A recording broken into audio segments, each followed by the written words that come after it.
Welcome to Quick Speak, the English podcast. In this deep dive, we're going to explore something really interesting that's changing the online world. We're talking about micro creators. You might have heard this term before, maybe micro influencers. But who exactly are these people and, why are they becoming so important? Important in how we find information, connect with people, and even how we decide what to buy online. So our mission today is to understand what really defines a micro creator, why we're seeing so many more of them pop up, the kind of impact they're having, and, well, also some of the challenges they face. This discussion is really for you to help you get a clear picture of this trend and maybe learn some useful English along the way. That's right. Think of it as a shift, a really significant change happening right now online. For a long time, it felt like online attention mostly went to, the really famous people, movie stars, big musicians. But now we're seeing this rise of individuals who feel much closer, people who've built a following talking about very specific things they're passionate about. Okay, so let's start right there. How do we define a micro creator? What exactly are we talking about? Okay. Well, at its core, a micro creator is simply a content creator, someone who, makes videos, writes posts, shares pictures, maybe records audio online. The key difference is they have a relatively smaller number of followers compared to those huge global celebrities or even the really big macro influencers with millions. Smaller number. Like what sort of range are we looking at? Yeah, the range people generally talk about is somewhere between, say, 1,000 and 100,000 followers. This could be on platforms like Instagram, YouTube, TikTok, places like that. It's sort of that middle ground, not tiny, but definitely not mega famous either. Okay, 1,000 to 100,000 followers. Got it. But is it just the number or is there something else that makes them distinct? It's definitely more than just the numbers. What really sets them apart is their approach, their focus. They generally don't try to appeal to absolutely everyone. Instead, they concentrate on very specific areas of interest. We often call these niche topics. Niche topics. Can you explain that a bit more? What's a niche? Sure. A niche is like a specialized corner of a market or a very particular subject. It's specific. So, for example, someone might create content just about restoring old vintage furniture, or maybe reviewing only independent coffee shops in one specific city, or perhaps sharing tips just for learning acoustic guitar. This kind of focus approach helps them attract a very specific audience. Right, so they're like specialists or maybe very dedicated hobbyists in a particular area. How does focusing like that help them build their audience? Well, it lets them connect very deeply with people who share that exact same passion or interest. If you're really into, let's say, gluten-free baking, finding a creator who only talks about that feels incredibly valuable, right? Yeah, definitely. It fosters a real sense of community. Followers feel like they've found their tribe, their people, and the creator feels like they're talking to a group that genuinely understands and cares about what they're sharing. Interesting. And I've read that this strong connection builds a lot of trust. Why is trust such a key thing for them? Trust is absolutely crucial because they're usually focused on a niche they genuinely care about, and they often share their personal experiences, struggles, successes. Their content feels very authentic. Authentic, meaning real. Yes, Genuine. exactly. Real, genuine, not fake, or just purely transactional, like it's only done for money. So when a micro creator recommends a product or an idea, it often feels more like getting advice from a knowledgeable, trusted friend who really knows that specific topic well. This perceived authenticity helps them earn the audience's trust much more easily than, say, a glossy advertisement with a famous celebrity who might not even use the product they're promoting. That makes a lot of sense. It feels more personal, less like a sales pitch. And this trust, presumably, leads to high levels of engagement. What does engagement mean here? Yes, precisely. Engagement refers to how much the audience interacts with the content and the creator themselves. So this includes things like liking posts, leaving comments, sharing the content with their own friends, or even asking the creator questions directly. Okay, so it's about interaction. Exactly. Because the audience trusts the micro creator and is genuinely interested in that niche topic, they tend to be much more active. They comment, they discuss things in the comment section, they feel like they're part of an actual conversation, not just passively consuming content. And this high level of interaction, this engagement, is very valuable. Valuable for the creator, of course, but also for any brands or businesses they might partner with. Okay, let me try to recap that. So micro creators, typically 1,000 to 100,000 followers, focused on specific niche topics. Their content feels authentic, which builds trust. Right. And that trust leads to high engagement from a really passionate community of You followers. got it. That's the essence of it. Great. Now, let's shift gears a bit. Let's explore why. Why are we seeing such a boom? Why are so many people becoming micro creators these days? What's driving this growth? Well, there are a few key factors driving this. One of the biggest, honestly, is technology. It's Yeah. just become so much easier for almost anyone to create content now. The barriers to entry, the things that used to stop people, have been lowered significantly. What kind of barriers? Things like needing expensive equipment. You don't necessarily need fancy cameras, professional lighting, or soundproof studios anymore. Many people can start creating pretty high-quality content using just the smartphone they already carry around. And the internet, of course, makes distributing that content globally incredibly easy. So it's basically the tools becoming cheaper and more accessible to everyone. Yes, exactly. It's often referred to as the democratization of content creation. Yeah. Making content isn't just for big media companies or people with lots of money anymore. Almost anyone with an idea and a phone can give it a shot. And the numbers back this up strongly. Since just 2020, estimates suggest over 165 million new creators have started making content online. Wow, 165 million since 2020. That's astonishing. That's a huge influx of new voices. It really is a massive wave entering this online economy in just a few years. Okay, so technology is one big reason. What else is contributing? Another major factor is a shift in audience preferences. What people want to watch and follow is changing. People seem to be increasingly looking for content that feels, well, more real, more relatable. Less like slick, polished advertising from big celebrities. They want connection. Yes, I think so. They're seeking community and authentic connection around shared interests. And micro creators, with their niche focus, are perfectly positioned to provide that. So it's also demand-driven. Audiences are actively seeking this out. Exactly.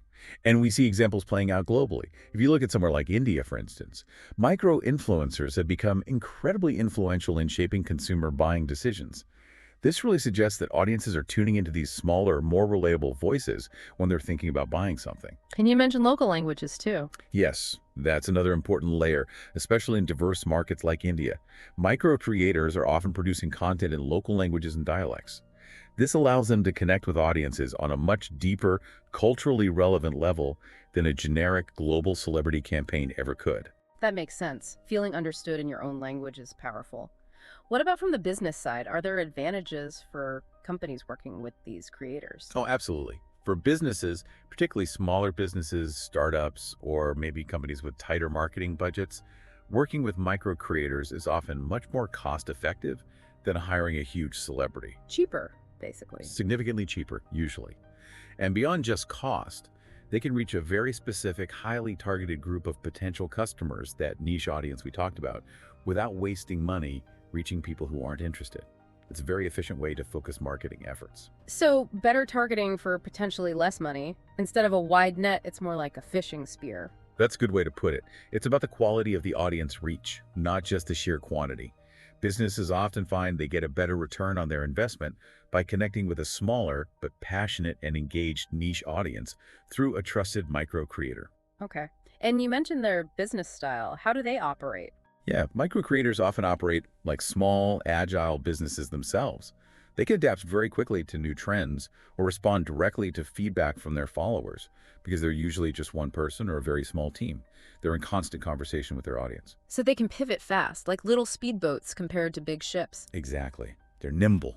This agility helps them stay relevant and active in the digital landscape, which, as you know, changes incredibly fast. They can try new platforms, test different content formats, or even launch their own products based on what their community is asking for. Right. So easier tech, audiences wanting authenticity, it being cheaper for businesses, and the creators being flexible. That all adds up to this big growth. Okay, let's broaden the view now. What about the overall impact? What kind of effect are micro creators having on the wider economy, maybe even society? The impact is actually becoming quite significant, especially on what economists call the creator economy. This whole ecosystem is where individuals earn money by creating content and building online audiences. And this creator economy is not small potatoes, it's already huge. Globally, it was valued at around $250 billion in 2024. $250 billion, wow. Yeah, but what's really staggering is the growth projection. It's expected to basically double in just the next few years, reaching potentially $500 billion by 2027. Doubling in 3 years, that's incredible speed. It really shows this isn't just a niche hobby anymore, it's a major economic force. Absolutely. It's changing how people work, earn a living, and build businesses. Can you give some specific examples of the value they bring? We touched on trust earlier. Right. Trust is paramount. Because they build those genuine connections within their niche communities, their followers are genuinely more likely to listen to their recommendations. It's not just perceived, it translates into actual influence. The data often shows their engagement rates, likes, comments, shares per follower can be significantly higher, sometimes up to 60% higher, than influencers with millions of followers. So more interaction per person? Exactly. When a micro creator posts, a larger percentage of their audience actually sees it and interacts with it, making their recommendations more impactful. Okay, so higher trust leads to higher impact. What else? Well, that targeted reach we discussed is incredibly valuable for businesses. If you're a company selling, say, specialized hiking gear, partnering with a micro creator who only posts about challenging mountain trails. You reach exactly the people you want. Precisely. People who are demonstrably interested in that specific activity. It helps businesses build stronger brand loyalty because customers discover them through a voice they already trust within their specific interest group. It's like getting a warm introduction to a very motivated group. And you mentioned something earlier about giving people a voice. Representation. Yes, that's a really important and positive aspect. Because the cost to start creating is low and the tools are accessible, people from groups that maybe weren't always well represented in traditional media now have a platform. How so? Well, individuals from specific regions, different cultural backgrounds, women, ethnic minorities, people with disabilities, they can build their own audiences, share their unique perspectives, tell their own stories. They can even build businesses around their identity and interests. It definitely contributes to a more diverse and hopefully more representative online world. That's a really powerful outcome, giving more people the tools to share their world.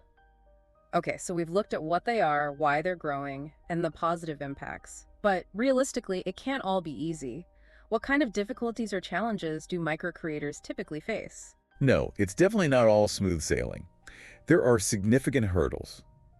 One of the biggest is simply the sheer level of competition. With, as we said, millions of creators out there, the online space is incredibly crowded. Hard to stand out. Very hard. It's tough to get noticed, and it's also really competitive to find paid opportunities, like brand sponsorships or collaborations. This intense competition makes it difficult for many creators to earn a stable, predictable income. We definitely hear stories of talented people who try, but find it so hard to make consistent money that they eventually have to step back or return to more traditional jobs. So the low barrier to entry is good, but it also means a lot of noise to cut through to make a living. Exactly. Another major challenge, and a source of a lot of frustration for creators, comes from the social media platforms themselves. How do the platforms cause problems? Well, these platforms, Instagram, TikTok, YouTube, etc., they frequently change their rules. And more importantly, they change their algorithms. The algorithm, that's the system that decides who sees what content, right? Precisely. It's the complex code deciding what shows up in your feed. When platforms tweak these algorithms, which they do all the time, a creator's reach, the number of people who see their content, can suddenly plummet, often without warning or clear explanation. Ouch. That must be incredibly stressful. Your visibility and therefore your income depends on rules you don't control and that keep changing. It's a huge source of instability. It makes income very unpredictable. Your ability to be seen and earn money can change overnight based on a platform decision. What about earning money directly? Is that difficult too? Making money consistently is often the biggest struggle. Relying solely on brand deals can be very unpredictable. You might have a great month with several paid projects, and then the next month could be completely dry. Feast or famine. Very much so. Because of this, the micro creators who sustain themselves usually have to get creative and find multiple ways to earn money. They need to diversify their income streams. What kind of other ways? Things like offering paid subscriptions for exclusive content to the most loyal fans, selling their own merchandise like t-shirts or digital products like ebooks or courses, or receiving direct support from their community through platforms like Patreon or virtual gifts during live streams. So they really have to be entrepreneurs managing multiple revenue sources. Absolutely. It requires a lot of business savvy and creativity on top of just creating good content. Okay. So intense competition, unpredictable platforms, and the challenge of stable income. Got it. Looking ahead then, what do you see as the future for micro creators? Where's this trend heading? Well, based on what we're seeing, the future of online influence seems likely to lean even more towards micro creators, and maybe even smaller creators, still sometimes called nano creators. Nano creators, even smaller. Yeah, people with maybe just a few hundred or thousand followers, but incredibly focused on an ultra-specific niche. Their power lies in that really deep, almost personal connection with a small, highly dedicated group. That authenticity and connection will likely remain key. So smaller and more specific could become even more influential. It seems plausible. We can also definitely expect to see continued growth in content created in local languages, especially in emerging internet markets across Asia, Africa, and Latin America. Making content relatable locally will be crucial. Makes sense. What about how they make money? Will that change? I think we'll see more evolution there too. New monetization methods will likely grow. Things like live shopping, where creators sell products directly during live video broadcasts, seem to be gaining traction. Also, virtual gifting from viewers during streams and different tiers or types of fan subscriptions offering various perks. These direct-from-audience revenue streams might become even more important for stability. And will technology help smooth things out, maybe for finding creators or measuring success? Yes, technology will definitely continue to play a big role, especially for businesses wanting to partner with creators. We'll likely see more sophisticated tools, probably using AI and better data analysis. To help brands find the right micro creator. Exactly. Tools that can match brands with creators based not just on follower count, but on audience demographics, content themes, engagement quality, and brand alignment. Technology will also get better at measuring the actual impact of these collaborations, tracking sales, brand sentiment shifts, customer loyalty that results from a partnership. Better data makes the whole process more efficient and proves the value more clearly. This has been a really fascinating look at a pretty significant shift happening online. So just to wrap up this deep dive, the rise of micro creators really feels like a fundamental change in how online content is made, shared, and well experienced. It seems to highlight the growing importance of things like authenticity, being adaptable, and the real power of building a dedicated community around a shared interest or passion. Yeah, it definitely shows that in today's very crowded digital world, sometimes that focused passion and genuine human connection can cut through the noise much more effectively than big budget mass market polish. It really gives you something to think about, doesn't it? How might this ongoing shift towards these trusted individuals building real connections? How might that change not just the products we discover or buy, but maybe also how we learn new skills or share important ideas in the future? That's a great point. The potential for knowledge sharing, community building, and even civic engagement through these channels is, I think, quite immense. Well, that brings us to the end of this deep dive on micro creators. We really hope this discussion has helped you understand this important topic a bit better and maybe helped with your English skills too. If you enjoyed learning with us and you'd like to explore more interesting topics while practicing your English, please do remember to subscribe to Quick Speak. And as always, you can find extra learning materials, things like vocabulary lists from today, maybe some exercises related to the topic on the website. You'll find the link in the description for this deep dive. Thank you so much for joining us today, and we look forward to seeing you for our next deep dive.